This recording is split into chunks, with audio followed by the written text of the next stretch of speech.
మనం లవ్ జిహాద్ మీ కేసెస్లోకి వచ్చేద్దాం. So love జిహాద్ కేసెస్లో చాలా చూసి ఉంటారు, దాంట్లో మీకు అరే ఇలా కూడా ఉంటుందా అనిపించిన కేసు ఏదైనా ఉందా రీసెంట్గా? చాలా కేసెస్ ఉంటాయండి.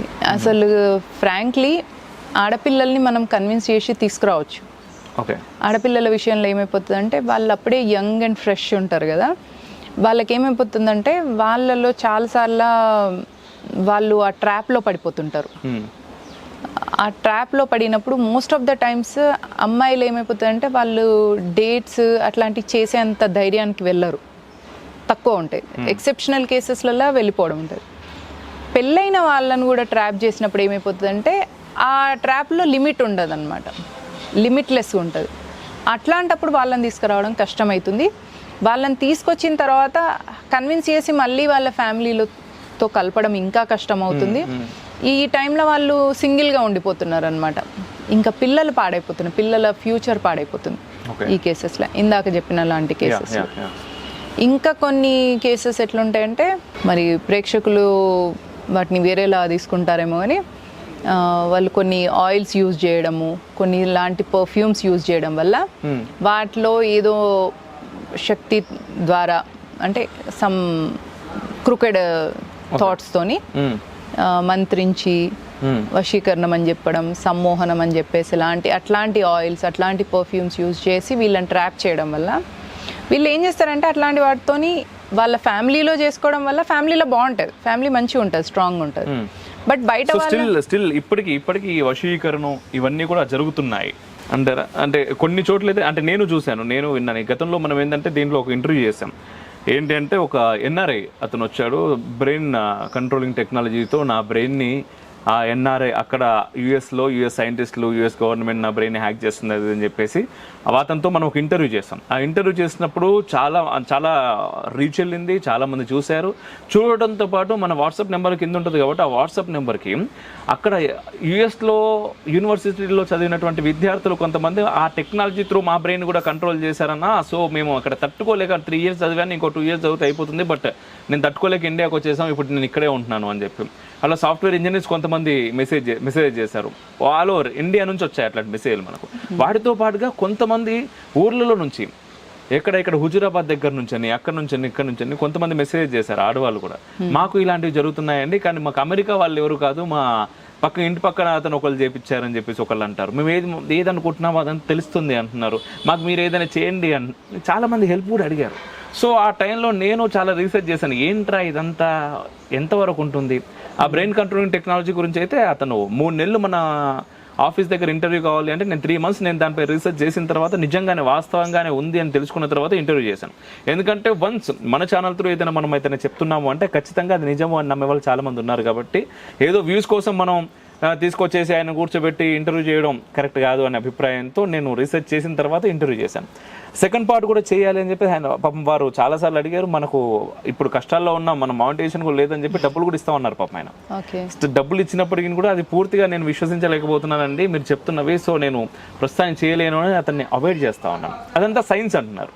నేను ఆయనతో మాట్లాడినప్పుడు అదే అన్నాను, ఇదంతా యుఎస్ సైంటిస్టులకి ఎన్ని రోజులు పట్టింది, 2 సంవత్సరాలు పట్టింది, సైన్స్ చేసి అది చేసి ఇది చేసి న్యూరో టెక్నాలజీ త్రూ ఆ ఎయిర్లోకి ఏదో పంపించి దాన్ని లోపలికి పంపిస్తున్నారు. కానీ మాకు అట్లా కాదు, ఊర్లలో చిన్న బొమ్మ తీసుకొని పొడి చేసామంటే పని అయిపోద్ది అని చెప్పాను.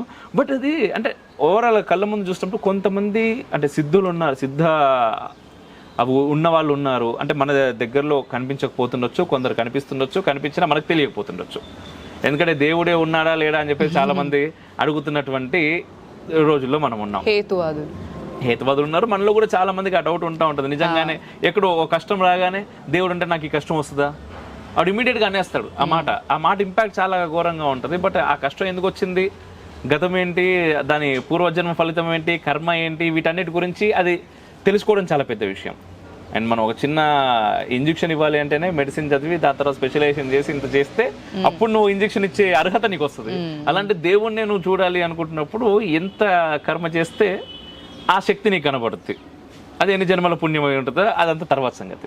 సో ఇంత పెద్ద ముచ్చట నేను మీకు ఎందుకు చెప్పాను అంటే ఫస్ట్ మనం వేరే దానిలోకి ఎంటర్ అయ్యాం కాబట్టి దీనికి సంబంధించి నేను చూసింది, నాకు అనిపించింది, నన్ను ప్రశ్నించింది, నా లోపల నాకు ఎదురైనటువంటి ప్రశ్నలు ఇవన్నీ ఫస్ట్ మీ ముందు పెట్టాను. ఇప్పుడు మీరు కంటిన్యూ చేయండి. వీళ్ళకి కూడా చాలా పెద్దగా మాట్లాడుతున్నాడు ఇతరుడు, ఫస్ట్ గెస్ట్ని మాట్లాడించు అంటారు పాపం. బట్ నా డౌట్ నేను చెప్పకుండా మిమ్మల్ని మాట్లాడించలేను, అందుకోసం ఫస్ట్ చెప్పాను. ఎస్. సో ఈ వశీకరణం అనేది ఉంటుందా అనేది ఒకటి. చాలామంది ఏమంటారంటే మరి అంబానీ ఉన్నాడు కదా, మొన్న పెళ్లి కూడా అయింది, పాపం మంచిగా ఉన్నారు, బాగుండాలి వాళ్ళందరూ మనస్ఫూర్తిగా కోరుకుంటున్నాను. అయితే ఎగ్జాంపుల్ ఎందుకు తీసుకున్నాను, చాలా మంది కామెంట్స్ రూపంలో అంటూ ఉంటారు, అంటే అంబానీని మనం వశీకరణం చేసి అంబానీ నుంచి తీసుకొచ్చి మనకు అన్ని పెట్టేస్తే అయిపోద్ది కదా, ఈ వశీకరణం ఏందరా ఉంటే అని చెప్పేసి కూడా మాట్లాడుతూ ఉంటారు. సో వాటన్నిటికీ ఫస్ట్ మీరు క్లియర్ చేసిన తర్వాత అప్పుడు మనం ఆ ఆయిల్ దాంట్లోకి వెళ్దాం. ఈ వశీకరణం గురించి ఫస్ట్ మాట్లాడుతున్నాం. చాలా ఇంట్రెస్టింగ్ అనిపించిందా? ఎస్. ఇట్లా మీరు ఎక్కడో ర్యాండమ్గా ఉన్న ఎవరో పర్సన్ మీద చేస్తే అయ్యేది కాదండి. అది మనకు దగ్గరలో ఉండి మనం ఆ పర్సన్తో కాంటాక్ట్లో ఉండే పర్సన్ మీద చేస్తేనే అయ్యేది. అండ్ అది ఏదో ఫేక్గా ఫ్లూక్గా చెప్పే విషయం కాదు, అది సైన్స్. దాన్ని మనం తంత్రం అంటాం.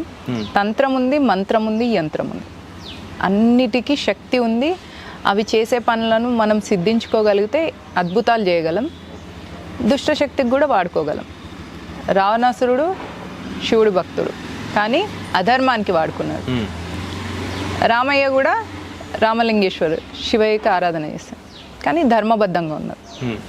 దాన్ని ఎటు తీసుకెళ్తున్నాం అనేది పర్సనల్ చాయిస్. భగవద్గీతలో కూడా మనకేం చెప్తారంటే మనిషిని ఒక ఫ్రీ విల్ ఇచ్చారనమాట. ఎట్లా దాన్ని మిస్యూజ్ చేస్తావా లేదా దాన్ని యూజ్ చేస్తావా, దేనికోసం, లోక కళ్యాణం కోసం యూజ్ చేస్తే అది నీకు మల్టీఫోల్డ్గా నీకు వచ్చేస్తుంది. నువ్వు దాన్ని మిస్యూజ్ చేసినావు అనుకో, అప్పుడు కూడా అది మల్టీఫోల్డ్గా నీకు వచ్చేస్తుంది. అదే తంత్రం ముఖ్య ఉద్దేశం అనమాట. చేసే ముందు చెప్పేదే అది తంత్రానికి. తంత్రం అనగానే మన దగ్గర it's all outdated. Mounika Sunkara LLB BTech చదివింది, ఇట్లా మాట్లాడుతుంది. నేను 8 సంవత్సరాలు అమెరికాలో ఉన్నాను, సాఫ్ట్వేర్లో పనిచేశాను, ఇప్పుడు హైకోర్టులో అడ్వకేట్గా పనిచేస్తున్నాను. తంత్ర అనే సబ్జెక్ట్ అమెరికాలో ఆక్స్ఫర్డ్ యూనివర్సిటీలో ఉంది, హాంబర్గ్ యూనివర్సిటీలో ఒక ఆనరీ చైర్లో ఉంది. మన ఎట్లా అంటే యోగా అమెరికా చేసిన తర్వాత మనం చేయడం మొదలు పెట్టాం, అదే మన దరిద్రం. ఇన్ ద సేమ్ వే తంత్ర కూడా చూసుకోండి, హాంబర్గ్ యూనివర్సిటీలో ఉంది, ఆక్స్ఫర్డ్ యూనివర్సిటీలో ఉంది. కాబట్టి నమ్మడం ఇప్పుడు మనకు తప్పని పరిస్థితి. ఓకే. ఇప్పుడు నిజంగా ఇప్పుడు కూడా యూనివర్సిటీలో ఉంది అని తమ్నైల్ పెడితే చాలా మంది వచ్చి చూస్తూ ఉంటారు. అదే కావాలి మన వాళ్ళకి. అదే ఇప్పుడు ఏంటిదంటే మనం వాటర్ బాటిల్ మనం పట్టుకొని తిరిగినాం అనుకోండి చీప్, అదే ఒక ఫారినర్ వాటర్ బాటిల్ పట్టుకొని తిరిగిన అనుకోండి క్లాస్. అంతే, అది మన మైండ్ సెట్ అనమాట. ఎందుకంటే ఆ బుద్ధి అట్లా అయిపోయింది, తెల్లోళ్ళని చూసి మన మెదడులపై రుద్ది దీన్నే మనం అంధానుకరణం అంటారు అన్నమాట. అంధానుకరణం వల్ల మనం మన సంస్కృతికి దూరం అయిపోతున్నాం. ప్రపంచ దేశాలన్నీ, నేను మొన్న మీ కాన్క్లేవ్లో కూడా చెప్పాను, అవన్నీ లో కాన్షియస్నెస్లో ఉన్న దేశాలు. మనది బ్రాహ్మణ ప్రజ్ఞలో ఉండే దేశం. బ్రాహ్మణ ప్రజ్ఞ అనగానే మళ్ళీ కులంకి వర్తించొద్దు.